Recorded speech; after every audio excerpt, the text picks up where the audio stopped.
Hi there, Max. Well, you mentioned off the top there the back and forth between the U.S. and the Chinese government. And that is something that was fueled particularly by the U.S.'s initial actions of essentially creating a travel restriction against China and against Chinese nationals in particular and against people traveling through China. That, according to the Chinese Foreign Ministry, was an overreaction. And they say it then led to several other countries following suit. We know Australia did a similar one, New Zealand. And so the foreign ministry is concerned because they feel like they're becoming increasingly isolated as a country, and they feel like the U.S. simply took their people out, including their diplomatic staff, and left behind nothing, including medical supplies. In fact, when Japan and South Korea came in to get their citizens, they brought in planes that had medical supplies. Dire need of medical supplies here, as we've been reporting, the face masks, the hazmat suits.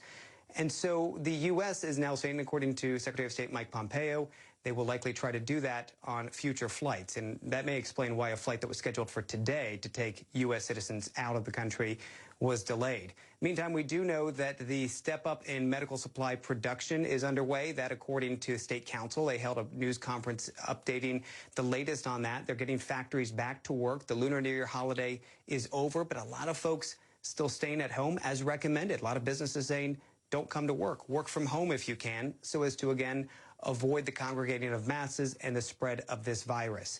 Daily necessities was something that was also brought up today in State Council, and it was something brought up by the Chinese premier over the weekend. And this is interesting.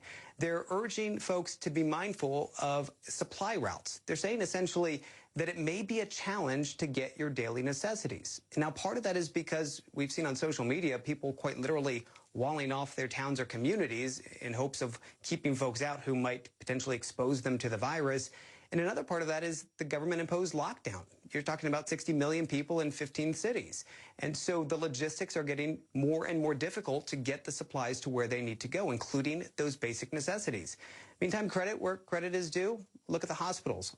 As the central government promised, the first one completed construction yesterday. It opened today. 1,000 patients will be treated by military medical staff.